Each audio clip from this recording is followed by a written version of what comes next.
कल हमने पढ़ा था मेकिंग ऑफ द कॉन्स्टिट्यूशन। जो लोग आज मेरी क्लास में नए जुड़े हैं उनसे मेरी रिक्वेस्ट है कि आप लोग जो हैं जाएं और जा कर के कल वाली वीडियो देखें इस वीडियो के बाद, ठीक है। बस बच्चे जोड़ हैं हमारे साथ, 1-2 मिनट में और लोग जुड़ेंगे, फिर हम लोग क्लास अपनी शुरू करते हैं।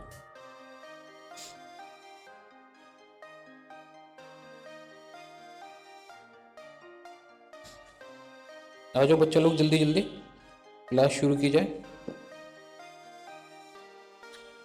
चलिए, तो कल जो हमने टॉपिक पढ़ा था उस टॉपिक का नाम है making of the Indian constitution. आज इसमें पढ़ेंगे हम कॉन्स्टिट्यूएंट असेंबली के बारे में, इसके बारे में, कॉन्स्टिट्यूएंट असेंबली के बारे में, ठीक है।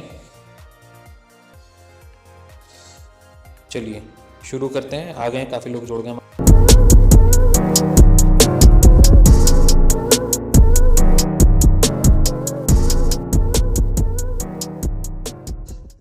तो कल हमने ये पढ़ लिया था, कॉन्स्टिट्यूशन क्या होता है इसके बारे में पढ़ लिया था, ठीक है। और उसके बाद हमने ये पढ़ लिया था कल, और उसके बाद हमने पढ़ा था कांग्रेस 1974। जी, आज हम पढ़ेंगे कॉन्स्टिट्यूएंट असेंबली से, ठीक है। तो देखिए, कॉन्स्टिट्यूएंट असेंबली क्या है, बेसिकली ये वो असेंबली जिसने कॉन्स्टिट्यूशन ड्राफ्ट करने का काम किया। आई होप आप सब लोग जानते हैं इसके बारे में, ठीक है। सब लोग इसके बारे में जानते हैं, और जो लोग नहीं जानते उनके लिए आज ये लेक्चर लेकर के हम लोग आए हैं। तो कॉन्स्टिट्यूएंट असेंबली बेसिकली वो असेंबली है, वो ग्रुप ऑफ पीपल्स हैं जो लोग क्या करते थे, जो लोग करा करते थे कॉन्स्टिट्यूशन बनाने का काम। यानी इसमें हम शुरुआत से पढ़ेंगे कि आइडिया किसने दिया कॉन्स्टिट्यूशन बनाने का, और कैसे चीज़ें एनहेंस हुई, और कैसे हम आगे आए, कॉन्स्टिट्यूशन कैसे बना, ड्राफ्ट कैसे हुआ, ये सारी चीज़ें हम पढ़ेंगे आज इससे।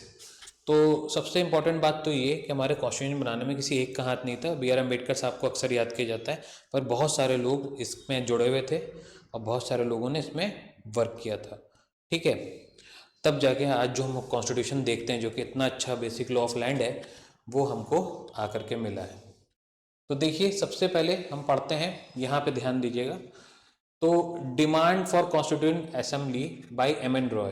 तो M.N. रॉय साहब वो बंदे थे जिन्होंने कॉन्स्टिट्यूएंट असेंबली के बारे में सबसे पहले डिमांड करी थी 1934 में। MCQ क्वेश्चंस नॉर्मली यहीं से आते हैं, ठीक है, तो उस पर बहुत अच्छे से नज़र रखिएगा। तो demand for constituent assembly bye M.N. Roy, founder of CPI communist party. कहाँ से बिलोंग करते थे? CPI की कम्युनिस्ट पार्टी से बिलोंग करते थे। मैं आप बच्चों से पूछना चाहता हूँ कि कोई आवाज़ में या किसी चीज़ में कोई गड़बड़ी हो या ग्लिच आ रही हो तो प्लीज़ मुझे बताएं कि साउंड क्लियर नहीं हो या कुछ भी ऐसा। तो जी, कमेंट करें जल्दी से। और ये आपके लिए लेक्चर्स NLCC क्लासेस द्वारा लाए जा रहे हैं, और आपको हमारा नंबर इसके बाद वीडियो जब ये अपलोड होगी लाइव क्लास के बाद, तो उसमें आपको शो हो जाएगा हमारा नंबर। आप उस नंबर पे जाके क्लिक करके हमारे यहाँ पे कोई फर्दर इंक्वायरी करनी हो ऑनलाइन ऑफलाइन तो उसके बारे में पता कर सकते हैं। NLCC क्लासेस अलीगढ़, ठीक है, ये कोचिंग का नाम है हमारे, और हम लोग आपके लिए फ्री लेक्चर्स सीरीज़ लेकर के आ रहे हैं। पर इसमें कुछ टॉपिक्स जो बहुत ही इंपॉर्टेंट हैं वो हम आपको बताएंगे, उन्हें एक्सप्लेन भी करेंगे। हमारे पास बेस्ट फैकल्टीज़ हैं, बेस्ट टीचर्स हैं। हम लोग क्लास 1 से लेके 12th तक, और 12th के बाद ख़ास तौर से लॉ वाली लाइन में UPSC, PCS, जुडिशरी, इन सब की क्लासेस लेकर के आपके लिए बैक टू बैक आएंगे। जल्द ही हमारी करंट अफेयर्स की सीरीज़ भी शुरू होने वाली है, ठीक है, और डेली एनालिसिस न्यूज़ भी हम लोग शुरू करने वाले हैं, ठीक है, जो कि आपके बहुत सारे एग्ज़ाम्स में हेल्पफुल रहने वाली है, ठीक है। तो आप लोग को बस क्या करना है, हमारा चैनल सब्सक्राइब करना है, शेयर करना है, ठीक है। और करंट अफेयर्स और इस तरह की क्लासेस आपके लिए फ्री आएंगी, पर हमारे कुछ पेड लेक्चर्स है जिसके जो अगर आप कोर्स ज्वाइन करते हैं हमारा, तो उसके थ्रू हम आपको नोट्स प्रोवाइड करेंगे, और detailed videos on every subject आपको प्रोड्यूस की जाएगी, ठीक है। और काफ़ी लोग हमसे जुड़ भी रहे हैं बहुत जल्दी जल्दी, और काफ़ी लोग से हम ये अपील करते हैं कि आप लोग भी जुड़ें NLCC क्लासेस से, और इस कोचिंग इंस्टीट्यूट को आगे बढ़ाएं, अपने दोस्तों में इसको शेयर करें, ठीक है। और हमारी फ़ीस बहुत कम है, आप इंक्वायर कर सकते हैं, ठीक है, हमारे गिवन नंबर्स पे। एक नंबर तो है 8218342419, ठीक है। और सबसे इम्पॉर्टेंट बात कि ये क्लासेस आप ही लोग के लिए बनाई गई हैं, तो आप लोग का सपोर्ट चाहिए। एक बार ये क्लासेस सक्सेस होती हैं तो इसका श्रेय आप लोगों को ही जाएगा, ठीक है। और अब मैं अपने बारे में थोड़ा सा बता दूं, मैं हूं एडवोकेट मोहम्मद नसर काज़िम, ठीक है। मैं लॉ का प्रोफेशनल टीचर हूं, लॉ के सब्जेक्ट्स पढ़ाता हूं, पर फ़िलहाल मैं आपका कॉन्स्टिट्यूशन एंड पॉलिटी डील कर रहा हूँ। और मैं जो पढ़ा रहा हूँ वो आपको सभी एग्ज़ाम में काम आएगा। और ये जो सब्जेक्ट है ये लगभग इंडिया में जितने भी एंट्रेंस एग्ज़ाम होते हैं उसमें मिनिमम मैक्सिमम मान लीजिए, जो भी मान लीजिए 10 नंबर का तो सवाल रहता ही है, ठीक है। आगे पीछे 10 नंबर का सवाल तो रहता ही है। चलिए अब हम लोग आगे बढ़ते हैं। तो डिमांड सबसे पहले कॉन्स्टिट्यूंट असेंबली की किसने मांगी? एम एन रॉय ने, जो कि फाउंडर थे सीपीआई, ठीक है, सीपीआई के, कम्युनिस्ट पार्टी के। उसके बाद अगर हम देखें तो ऑफिशियली, यानी अगर ऑफिस के थ्रू जो पहली डिमांड गई थी वो किसके थ्रू आई थी? वो आई थी कांग्रेस के थ्रू 1935 में, यानी Congress was the party which demanded for constituent assembly. उसके बाद नेहरू जी ने इसका मुद्दा उठाया। आप यहाँ देख सकते हैं नेहरू जी ने इसका मुद्दा उठाया 1936 में। कांग्रेस सेशन हुआ उसके बाद लखनऊ में, मतलब जी सॉरी, नेहरू जी ने कब उठाया? कांग्रेस सेशन में, जो कि लखनऊ में हुआ था 1936 में। उसके बाद अगर आप देखें तो जो रिलेवेंट इवेंट है हमारा, जो एग्जाम्स में पूछा जाता है काफ़ी बार, वो है अगस्त ऑफर के बारे में। तो ये ऑफर अगस्त में हुआ था 1940 में, ईयर 1940 तक। काफ़ी बार यहाँ से सवाल आते हैं इसके अंदर। Demand for constituent assembly rejected later by Congress and Muslim League. तो क्या हुआ कि अगस्त ऑफर में क्या किया कि demand for constituent assembly accept कर ली गई, कोई दिक्कत नहीं है, ब्रिटिशर्स भी कोई प्रॉब्लम नहीं थी, और इवन इंटरनल इंडियन जो पार्टीज थी उनको भी कोई प्रॉब्लम नहीं था। उसके बाद क्या हुआ, बाद में मुस्लिम लीग वाले बाइकआउट कर गए और कॉन्स्टिट्यूंट असेंबली में कुछ शर्तें मंजूर नहीं हुई, तो उसको रिजेक्ट कर दिया गया। तो दो मेन पार्टीज थी पार्टीशन से पहले, एक तो कांग्रेस थी और एक थी मुस्लिम लीग, ठीक है। मुस्लिम लीग जिन्ना की थी, जो कि पाकिस्तान में है, थे। और कांग्रेस जो है वो हमारे गांधी परिवार से रिलेट करती है, ठीक है। अब देखिए वायसराय जो थे उस टाइम, वो थे लॉर्ड लिन लिंथगो, ठीक है। ये वायसराय थे उस टाइम के। यहाँ से काफ़ी बार सवाल आता है जब ये चीज़ चल रही थी तब। उसके बाद इंडिविजुअल सत्याग्रह अगेंस्ट इट, इसके लिए, इस ऑफर के खिलाफ और इनके खिलाफ, लिंथगो के खिलाफ हमारा एजिटेशन चला, जिसमें क्या हुआ, सत्याग्रह की बात की गई इनके खिलाफ। आचार्य विनोबा भावे और नेहरू ने इसमें बढ़ चढ़ के पार्टिसिपेट किया। उसके बाद आता है हमारा क्रिप्स मिशन। क्रिप्स मिशन में बेसिकली ये जो थे सर स्टेफर्ड क्रिप्स साहब ने इसको शुरू किया था, ठीक है। 1942 में ये क्रिप्स मिशन इंडिया में देखने को मिला हमें। डोमिनियन स्टेटस इसमें देने की बात की गई, जिसमें 299 लोगों ने पार्टिसिपेट किया बढ़ चढ़ के, और इसको रिजेक्ट कर दिया गया। और रिजेक्ट के बाद, मतलब इसको एक्सेप्ट नहीं किया गया, ये टोटल फेलियर हुआ। और इसके बाद क्या हुआ, क्विट इंडिया मूवमेंट की शुरुआत हुई। तो ये तो कुछ इवेंट्स हैं जो आपके एग्जाम में बहुत रिलेवेंट है और आपको आने चाहिए।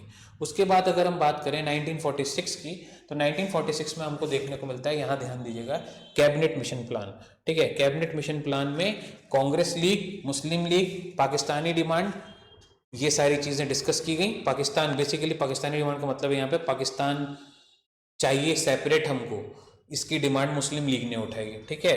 और AV Alexander, Stafford Cripps, Pethick Lawrence ने इस कैबिनेट मिशन प्लान को चेयर किया, यानी हेड किया। तो ये तो कुछ कॉन्स्टिट्यूएंट असेंबली के बेसिक एमसीक्यू क्वेश्चंस आपके साथ डिस्कस कर लिए गए हैं, ठीक है। अब आप लोग से गुजारिश है कि जब भी आप ये वीडियो देखें, बाद में या पहले, जब भी आप ये वीडियो देखते हैं तो आपको क्या करना है, बस क्वेश्चन करना है और ये बताना है कि आपको क्या चीज़ समझ में आई और क्या चीज़ समझ में नहीं आई। उसके बाद क्या है, हम ये चीज़ आपसे डिस्कस, फिर आपकी जो क्वेरीज होंगी उनको डिस्कस करेंगे।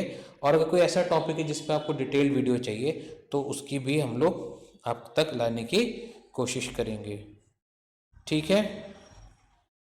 अब ये बताइए कि यहाँ पे इतना जो मैंने पढ़ा उसमें कोई डाउट तो नहीं है किसी को? प्लीज़ बताएं, तो हम आगे बढ़ते हैं फिर, अगर डाउट नहीं है तो।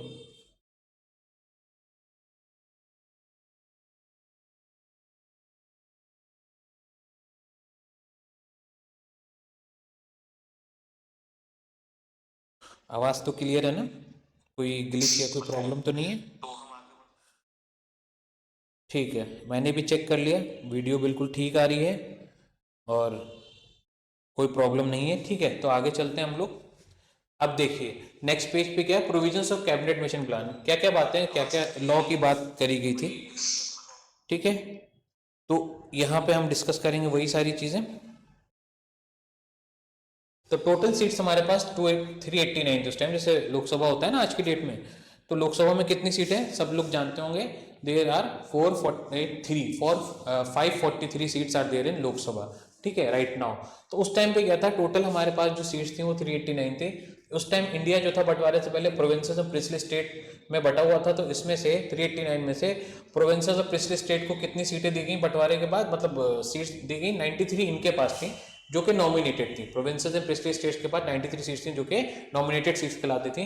ब्रिटिश इंडिया के पास 296 सीट्स थी। जब आप इनको जोड़ेंगे तो ये सम आ जाएगा आपके पास 389 का। चीफ कमिश्नरी प्रोविंसेस किसके पास थी, ब्रिटिश इंडिया। तो बेसिकली इंडिया जो था दो डिवीजन में बटा हुआ था, एक तो ब्रिटिश इंडिया में और एक प्रिंसली स्टेट में। प्रिंसली स्टेट दोनों ही प्रोविंस का पार्ट थे, पर प्रिंसली स्टेट जो थी यहाँ पे प्रिंस का रूल हुआ करता था, राजा महाराजा का रूल हुआ, नवाब का रूल हुआ करता था। ठीक है, वो क्या है बेसिकली ब्रिटिशर्स को ही सपोर्ट करते थे, ब्रिटिशर्स को ही चीजें दिया करते थे। पर क्या था कि एक वहां पे ये था कि चलो इंडिया के कोई रूलर है जो वहां पे बैठा हुआ है, लेकिन इनडायरेक्टली ब्रिटिशर्स का ही कंट्रोल उसके ऊपर हुआ करता था। उसके बाद आए हमारे गवर्नर्स और प्रोविंस। गवर्नर्स प्रोविंस तो 296 ब्रिटिश इंडिया में दो हिस्सों में बटा हुआ था, chief commissioner province and governors province में। इसमें इनडायरेक्टली इलेक्टेड था, ये नॉमिनेटेड था और इनडायरेक्ट, दो तरह के तरीके होते हैं बेटा, आपको पता होगा, indirectly elected and directly elected. तो डायरेक्टली इलेक्टेड कब होता है, जब हम किसी को वोट दें। ठीक है, और इनडायरेक्टली इलेक्टेड क्या होता है, जब जिसको हमने वोट देके जीता उसने फर्दर जाके किसी और को इलेक्ट किया। जैसे हमने नॉर्मली अपने लोकल इलेक्शंस में क्या किया, वोटिंग कराई। ठीक है, वोटिंग के बाद क्या होता है, जो नॉर्मल इलेक्शंस का मेरा मतलब हो गया, जैसे हमने मेयर का इलेक्शन किया, जैसे हमने किसका इलेक्शन किया बताइए कमेंट्स में, किसका इलेक्शन करते हैं हम लोग, किसके इलेक्शन में पार्टिसिपेट लेते हैं बेसिकली, क्या सीएम हम लोग चुनते हैं, कमेंट करिए। सीएम हम लोग चुनते हैं नहीं, हम लोग पार्टी को वोट देते हैं। ठीक है, पार्टी से कोई एक बंदा क्या है सीएम कैंडिडेट बन के सामने आता है और बाद में उसको इलेक्ट कर लिया जाता है। फर्दर ये सीएम और ये जो जैसे पीएम का इलेक्शन में भी हम पार्टी को वोट देते हैं। फर्दर ये लोग जो आगे जाते हैं ये पार्लियामेंट में जाके वोटिंग करते हैं, और वोटिंग करने के बाद क्या करते हैं ये लोग, अपने में से क्या है एक बंदा निकाल करके, एक अपोजिशन का और एक अपनी पार्टी का, फॉर एग्जांपल क्या करते हैं ये लोग, इलेक्ट करते हैं किसको, मान लीजिए प्रेसिडेंट को।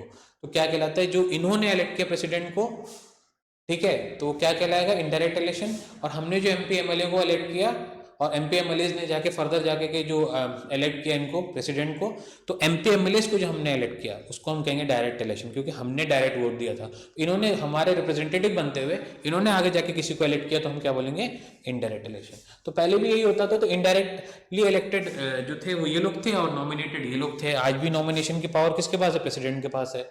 ठीक है, तीन तरह की कम्युनिटी सबसे ज्यादा पावर में थी, मुस्लिम, सिख एंड जनरल। ठीक है, उस टाइम पे, तो उस टाइम जो रेशियो चलता था वो 10 लाख पे एक सीट, यानी जो रिप्रेजेंटेटिव होता था 10 लाख पे, मतलब 10 लाख को नॉर्मली वो बताता था एक सीट के लिए।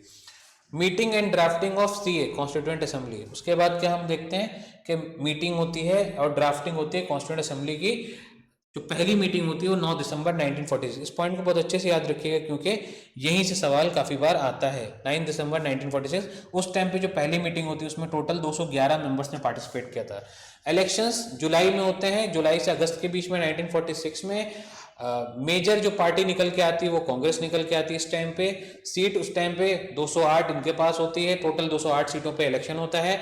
मुस्लिम लीग के पास 73, इंडिपेंडेंट को 15, और बाइकआउट के बाद रिमेनिंग सीट्स जो बचती हैं वो बचती है हमारे पास 299।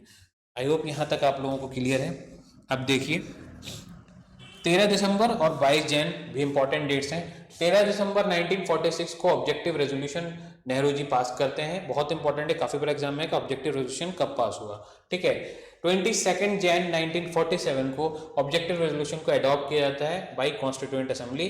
कमिटीज उस टाइम पे हमारे पास 8 मेजर और 13 माइनर कमिटीज थी। ठीक है, ड्राफ्टिंग कमेटी को सेटअप कब किया, this is one of the most important point.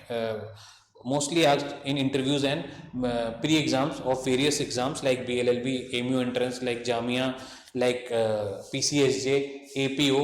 In every exam, this question is a very good question for examiner, and examiner likes to ask a question from this line, that drafting committee set up on 29th August 1947. कब setup हुई थी drafting committee? MCQ question अगर आपका आता है तो आपका answer होगा 29 अगस्त 1947। इस टाइम पे टोटल मेंबर थे 7। चेयरमैन इसके जो थे वो हम जब सब लोग जानते हैं भीमराव अंबेडकर, BR अंबेडकर साहब थे, जिसको मॉडर्न मनु भी बोला जाता है, ठीक है। उसके अलावा जो 6 लोग थे वो थे अलादी कृष्ण स्वामी अय्यर, N गोपाला स्वामी अयंगर, मोहम्मद सदाउल्ला, BL मीटर और DP खेतान और KM मुंशी। BL मीटर पहली चॉइस नहीं थे, पहले इनकी जगह अपॉइंट किए गए थे N माधव राव, इनको रिप्लेस किया था BL मीटर ने, और TT कृष्णमाचारी को रिप्लेस किया था DP खेतान ने। टोटल सेशंस जो कॉन्स्टिट्यूशन बनाने में वो 11 हुए, और उन 11 सेशंस में से मीटिंग सिर्फ हुई 165 डेज, और टोटल टाइम जो लगा कॉन्स्टिट्यूशन बनने में वो 2 साल 11 महीने 17 या 18 दिन बोला जाता है। Basically 17 is the correct answer, ठीक है, जो कॉन्स्टिट्यूशन बना। इंपॉर्टेंट ड्राफ्ट, तो पहला ड्राफ्ट, कई सारे ड्राफ्ट बने थे फाइनल कॉन्स्टिट्यूशन आने से पहले, मैंने पिछली क्लास में भी बताया था आपको। तो जो पहला ड्राफ्ट बना वो 9 से 23 दिसंबर के बीच में बना, ठीक है, जो कि एक्सेप्ट नहीं हुआ। उसके बाद 12 टोटल ड्राफ्ट बने थे, ठीक है। अब देखिएगा 10वां जो ड्राफ्ट था वो 6 से 7 अक्टूबर को रखा गया लोगों के सामने। 11वां जो ड्राफ्ट था वो 14 से 26 नवंबर तक तैयार किया गया 1949 में, और फाइनल ड्राफ्ट जो था वो BR अंबेडकर ने उसको ओके किया 4 नवंबर 1948 में, ठीक है। प्रेजेंटेड बिफोर 1949 में, ठीक है।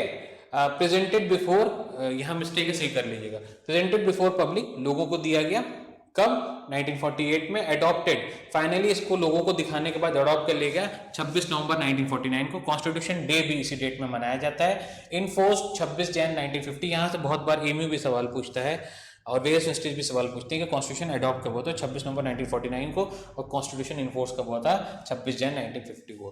प्रोविजंस इसमें जो इंपॉर्टेंट बनाए गए, जिसपे फोकस रखा गया, वो था सिटीजनशिप, इलेक्शन, और उसके बाद प्रोविजनल पार्लियामेंट, ठीक है। यानी पार्लियामेंट एक्चुअल में नहीं फॉर्म की गई थी, पार्लियामेंट के कुछ प्रोविजंस बना करके बोला गया था कि इसको बाद में इलेक्शन जब होगा 1951 में, तब जा करके हम इसको फाइनल करेंगे। तो एक क्वेश्चन मेरा यहाँ पर है कि पहला इलेक्शन 1951 में हुआ या 1952 में हुआ या कब हुआ, ठीक है। इसको आप लोग जब भी ये वीडियो देखें तो आप लोग प्लीज इसका आंसर बताएं। फंक्शंस ऑफ कॉन्स्टिट्यूएंट असेंबली, तो कॉन्स्टिट्यूएंट असेंबली के मेन काम क्या था? लॉ मेकिंग बॉडी थी, और इसमें कौन था? कॉन्स्टिट्यूशन मेकर का भी रोल अदा करती थी।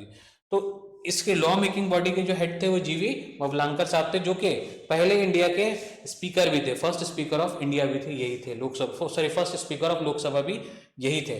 Constitution maker president Rajendra Prasad थे उस टाइम पे, और टेम्परेरी प्रेसिडेंट बने थे सचिदानंद सिन्हा। अगेन ये वाला क्वेश्चन भी एमयू में काफी बार पूछा गया है, जिसका आंसर आपका S सिन्हा करके आता है, ठीक है, एग्जाम में। ओके, आगे बढ़ते हैं। इसके बाद जो पॉइंट है, to legislate constitutional amendment functions as first parliament of India, ठीक है। टू लेजिस्लेट का मतलब यहाँ पे लिखा हुआ, अगर आप ध्यान दें तो मेक लॉ। कल भी मैंने अपनी क्लास में बताया था 3 तरह की बॉडीज होती है हमारे पास, एक होती है लेजिस्लेचर, एक होती है एग्जीक्यूटिव, और एक होती है आपकी जुडिशरी। तो एग्जीक्यूटिव का काम क्या होता है? लॉ को एग्जीक्यूट करना। लेजिस्लेचर का काम क्या होता है? लॉ को बनाना, ठीक है। और जुडिशरी का काम क्या होता है? लॉ को चेक एंड बैलेंस रखना, लॉ को चेक करना, ठीक है। तो function as first parliament of India, other functions यहां दे रखे हैं। अब देखिए, लीगल कॉन्स्टिट्यूशनल एडवाइजर कौन बना इसका लीगल एंड कॉन्स्टिट्यूशनल एडवाइजर बना BN राव। चीफ ड्राफ्टमैन कौन थे इसके? तो SN मुखर्जी। ये डायरेक्ट MCQ क्वेश्चन जो आपके हर एग्जाम पे आते हैं, ठीक है। Number of CA constitutional amendment members who signed constitution, जिसने कॉन्स्टिट्यूशन फाइनल ड्राफ्ट को साइन किया था 284 मेंबर्स ने, उसमें 15 फीमेल्स थी, ठीक है। Other functions adopted, other functions बाद में आते हैं, एक्स्ट्राज वाला पॉइंट पहले पढ़ते हैं। Important female members of constituent assembly, Rajkumari Amrit Kaur first health minister बनी, सुचिता कृपलानी, इनका तो काफी सवाल आता है, काफी बार आता है, very important. First female CM of UP, Sarojini Naidu governor और राज्यपाल ऑफ यूपी, ये थी, ठीक है। फर्स्ट फीमेल भी थी गवर्नर, ठीक है। अब देखिए, एडॉप्टेड, हमने नेशनल फ्लैग कब अडॉप्ट किया? 22 जुलाई 1947 को। नेशनल एंथम हमने 24 जनवरी 1950 को अडॉप्ट किया। नेशनल सॉन्ग हमने 24 जनवरी 1950 को अडॉप्ट किया। और कॉमनवेल्थ रेटिफिकेशन हमको मिला मई 1949 को। और आखिरी सिटिंग होती है कॉन्स्टिट्यूंट असेंबली की, जिसकी शुरुआत हुई थी 1949 में, उसकी आखिरी सिटिंग होती है 24 जनवरी 1950 को। और 26 जनवरी 1950 को हम इसे फाइनली इंप्लीमेंट कर देते हैं लोगों पे। और देखिए यहाँ पे, अब मेरा ये सवाल है आप लोगों से, बहुत ही बेसिक, मैं ये चीज़ नहीं बताऊंगा, मैं एक्सपेक्ट करूंगा कि आप लोग कमेंट्स में बताएं कि नेशनल एंथम और नेशनल सॉन्ग इंडिया का क्या है, और कौन सा नेशनल एंथम है और कौन सा नेशनल सॉन्ग है, प्लीज कमेंट करें आप लोग। चलिए उसके बाद हम आते हैं अगले वाले पॉइंट पे। फर्स्ट प्रेसिडेंट ऑफ इंडिया इस दिन, on this day, Rajendra Prasad. Hand written constitution तैयार हुआ था पहला, कैलीग्राफी कहते हैं उसको हम। प्रेम बिहारी नारायण राजादा ने इंग्लिश में इसको लिखा था। वसंत कुमार वैद्य ने इनका साथ दिया था कॉन्स्टिट्यूशन को लिखने में। उसके बाद कॉन्स्टिट्यूशन को डेकोरेट किसने किया? तो कॉन्स्टिट्यूशन को डेकोरेट किया नंदलाल बोस ने, बिहोर राम मनोहर सिन्हा ने, ये दो लोगों ने मिलकर डेकोरेट किया। लैंग्वेज ऑफ कॉन्स्टिट्यूशन बेसिकली किस लैंग्वेज में पब्लिश हुआ था? इंग्लिश एंड हिंदी में हुआ था। सिंबल हमारा एलिफेंट चुना गया। First country to make constitution, पहली कंट्री कौन थी जिसने कॉन्स्टिट्यूशन बनाया? वो थी यूएसए, 4 जुलाई 1948 को, रिटन फॉर्म में। नेहरू को चेयरमैन बनाया गया। And 8 other Congress leader draft a constitution for India. Nehru और 8 अदर लोगों ने मिलकर के क्या किया? कॉन्स्टिट्यूशन ड्राफ्ट किया इंडिया का 1928 में। ठीक है, ये वाला पॉइंट रिलेवेंट नहीं, आप इसे छोड़ सकते हैं। ठीक है, chairman of CA, constitution amendment of India, major committees और माइनर कमिटीज मैंने आपको ऊपर बताई थी। तो देखिए यहां ध्यान दीजिएगा, मेजर कम्युनिटीज और ये हैं आपकी माइनर कम्युनिटीज। तो there are 10 minor communities and there are 8 major communities. Basically union power committee Jawaharlal Nehru की थी। Rules of procedure of committee doctor Rajendra Prasad ने हेड किया था, मतलब इन लोगों ने हेड किया था उसको, इस पर वर्क किया था। Provisional constitution committee Sardar Patel ने हेड किया था। Steering committee doctor Rajendra Prasad ने हेड किया था। Drafting committee doctor B R Ambedkar ने हेड किया था। Advisory committee on fundamental rights, minorities and tribal and excluded areas Sardar Patel ने हेड किया था। Union constituent committee Jawaharlal Nehru ने स्टेट किया था, और स्टेट कमेटी भी जवाहरलाल नेहरू ने करा था। तो जवाहरलाल नेहरू का अगर आपको याद रखना हो एग्जाम में कि कौन सी कमेटी जवाहरलाल नेहरू के पास थी, तो आपको बस एक चीज याद रखनी है कि जो यूनियन और स्टेट का काम देखते थे वो जवाहरलाल नेहरू थे। Union state. ठीक है, अब आई बात राजेंद्र प्रसाद की। तो राजेंद्र प्रसाद ने, वेरी इंपॉर्टेंट फॉर एग्जाम, तो रूल्स ऑफ प्रोसीजर कमेटी और स्टीयरिंग कमेटी पे वर्क किया था। ठीक है, बी आर अम्बेडकर तो है ही इंपॉर्टेंट, देखो 4 ही लोग हैं इसके अंदर। बी आर अम्बेडकर ने ड्राफ्टिंग कमेटी बनाई। और प्रोविजनल वाली किसने बनाई थी? तो प्रोविजनल वाली जो थी उसमें जो वर्क किया था सरदार पटेल ने किया था। और सरदार पटेल ने फंडामेंटल राइट्स की एडवाइजरी कमेटी और ट्राइबल माइनॉरिटीज के ऊपर भी और एक्सक्लूडेड एरियाज के ऊपर भी वर्क करवाया था। ठीक है, क्लियर है। अब आइए कुछ और माइनर कमिटीज और चेयरमैन के बारे में देख लेते हैं। तो कमिटीज एंड चेयरमैन, अभी ये आपकी माइनर वाली वो मेजर वाली थी। तो माइनर के अंदर committee on the functions of constituent assembly, जीवी मवलांकर इसके हेड थे। Ad hoc committee on citizenship. Ad hoc का मतलब क्या होता है बेटा? एडहॉक का मतलब, वैसे तो मैं आप लोग से पूछता, पर मैं ही बता दे रहा हूं, एडहॉक मतलब यहाँ पे नॉर्मली होता है टेम्पररी। ठीक है, नोट डाउन भी करते जाइएगा नोट साथ में, क्योंकि लीगल इंग्लिश जहां पर आती है एग्जाम में वहां पे इस तरह के वर्ड्स आते हैं सिनोनिम एंटोनिम के फॉर्म में, जहां पे पूछता है कि एडहॉक का मतलब क्या हुआ। ठीक है, या फिर what do you mean by ad hoc. ठीक है, what do you mean by jeopardy, what do you mean by double jeopardy. ठीक है, इस तरीके के सवाल आते हैं। लैटिन मैक्सिम्स भी आती हैं, डॉक्ट्रिन्स भी आती हैं। ठीक है, तो press gallery committee Usha Nath Sen. Credential committee Alladi Krishnaswamy Iyer. Order of business committee doctor K M Munshi. Finance and staff committee doctor Rajendra Prasad. Committees on chief commissioners provisions B Pattabhi Sitaramayya. House committee B Pattabhi Sitaramayya. Ad hoc committee at the supreme court S Varadachari. Expert committee on financial provision Nalini Ranjan Sarkar. ये लोग हो गए जिन्होंने इसमें actively part किया है। आइए, इसके बाद लिंग्विस्टिक प्रोविंसेस कमेटी भी थी। ठीक है, उसको एस के धार साहब ने हेड किया था। एडहॉक कमेटी फ्लैग बनाने पे लेकर के पूरी बहस छिड़ी थी, फ्लैग कैसा होगा, क्या उसकी डिजाइनिंग चल रही थी, वो राजेंद्र प्रसाद साहब ने देखा था। कैपिटलिस्ट स्टेट, जहां पे इंडस्ट्रीज हो उन्हें बोलते हैं। प्लूटोक्रेटिक स्टेट, जहां पे गवर्नमेंट बाय रिच पीपल हो, लोग अमीर हों और वही गवर्नमेंट को चलाते हों। शायद इंडिया में अभी यही कल्चर आ गया है, कुछ परिवार अमीर हैं और वो लोग किसको चला रहे हैं, गवर्नमेंट को चला रहे हैं। ऐसा सिनेरियो देखने में मिलता है, मैं इस पर कोई कमेंट नहीं कर रहा हूँ, पर ऐसा देखने को मिलता है, ऐसा लगता है।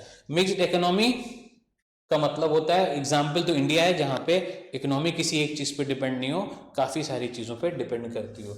डेमोक्रेसी का मतलब क्या होता है बेटा, डेमोक्रेसी का मतलब होता है जो कि लोगों के लिए हो, लोगों के द्वारा हो और लोगों को ही उसका लाभ मिलता हो, जैसे for the people, by the people, of the people. ठीक है। उसके बाद ceremony that marks the end of Republic Day celebration, beating retreat ceremony. इस कौन सी ऐसी सेरेमनी है जिसमें जो कि एंड में रिपब्लिक डे सेलिब्रेशन के मतलब एंडिंग को बताती है, तो बीटिंग रिट्रीट सेरेमनी बेसिकली बजना, कोई भी चीज़ म्यूजिक।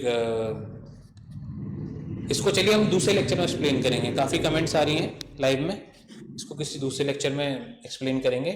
एग्जाम के लिए इतना रिलेवेंट भी नहीं है, क्या होता है कैसे होता है। ठीक है, रिपब्लिक डे सेलिब्रेशन एक बार देख लेना, समझ जाओगे। इंडिपेंडेंस डे पीएम होस्ट करता है इंडियन फ्लैग को रेड फोर्ट पे, सबको पता है, आप लोग देखते भी होंगे, बचपन से देखते आ रहे होंगे। Republic day by president, independence day को होस्ट करता है पीएम और रिपब्लिक डे को होस्ट करता है प्रेसिडेंट।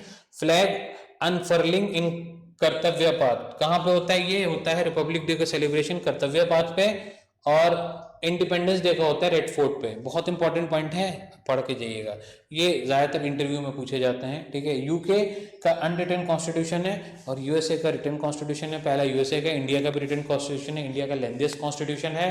ठीक है, वर्ल्ड्स लार्जेस्ट कॉन्स्टिट्यूशन है। Everything and each and every principles and laws are explained in detail, but these laws are basic boundaries setting principles for other laws in India. ठीक है, इस पे ध्यान रखिएगा। उसके बाद हमारी आज की आखिरी स्लाइड।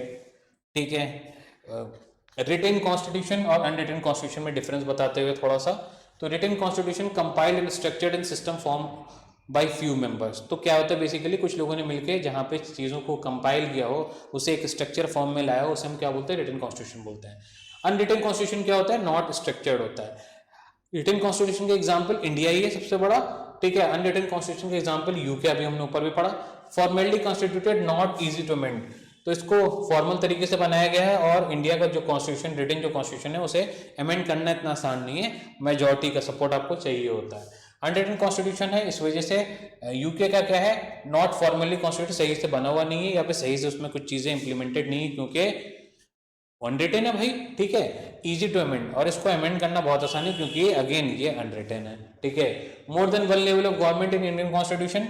इंडियन कॉन्स्टिट्यूशन में हम देखते हैं कि गवर्नमेंट किसी एक की नहीं है। हाँ, गवर्नमेंट कोई ज्यादा पावरफुल हो सकती है, पर गवर्नमेंट क्या है, सेंट्रल गवर्नमेंट, जैसे मान लीजिए some advance power are with central government, but central government अलग वर्क कर रही है, स्टेट गवर्नमेंट अलग वर्क कर रही है, उन्होंने अपना काम बांट रखा है।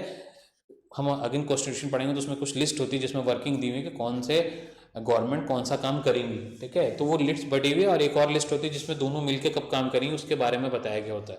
तो जो लोग बाद में लाइन में आते हैं, हमारे रेगुलर वीडियो देखते हैं, उनसे मेरा सवाल है कि कौन सी वो लिस्ट है और उन लिस्ट का नाम क्या है, और ये लिस्ट कहाँ दी हुई है। ठीक है, कॉन्स्टिट्यूशन में आप लोग कमेंट करके बताएं, तब मजा आएगा। ठीक है, अब देखिए, रेडिकलिज्म क्या होता है, change in someone's general pattern of thinking. Radicalism मतलब होता है कि किसी की सोच को बदल देना। ठीक है, एग्जाम्पल नक्सलिज्म, एनई इंसर्जेंसी। तो ये लोग कौन है, जिनकी सोच पलट गई है, जो गवर्नमेंट के खिलाफ रहते हैं।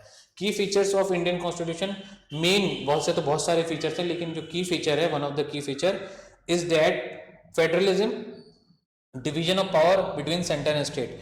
इंडिया की जितनी भी पावर है वो बटी हुई है, ठीक है, स्टेट और सेंटर में। ठीक है, गवर्नमेंट में federal features gives power to state, unitary features takes away bit of power from state. Unitary feature में क्या है कि हम ये देखते हैं कि स्टेट की पावर ले ली जाती है, और फेडरल फीचर में हम क्या देखते हैं, स्टेट को पावर दे दी जाती है। ये वाली स्लाइड मैंने कल भी पढ़ाई थी आपको, तो कल वाली वीडियो में आप जाके देख सकते हैं कि फर्दर फेडरल फीचर्स और यूनिटरी फीचर्स में क्या क्या डिफरेंस है। ठीक है, इतने डिटेल में आता नहीं, पर मैंने आपको कल पढ़ा दिया है। अब होप करता हूं कि आपको लेक्चर क्लियर हो गया होगा और आपको कोई प्रॉब्लम या तकलीफ नहीं होगी। ठीक है,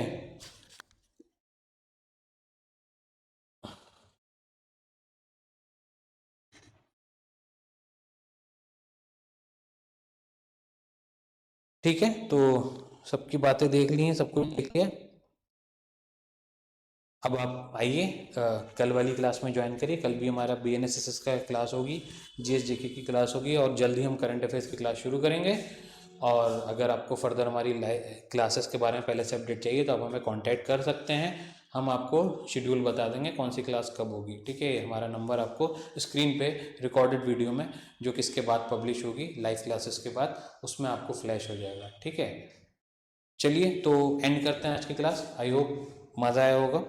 मज़ा आया हो तो एक लाइक तो बनता है। Please share it to your friends also. ठीक है, ओके, बाय, सायोनारो, अल्लाह हाफिज़, टेक केयर, सत श्री अकाल एंड नमस्ते।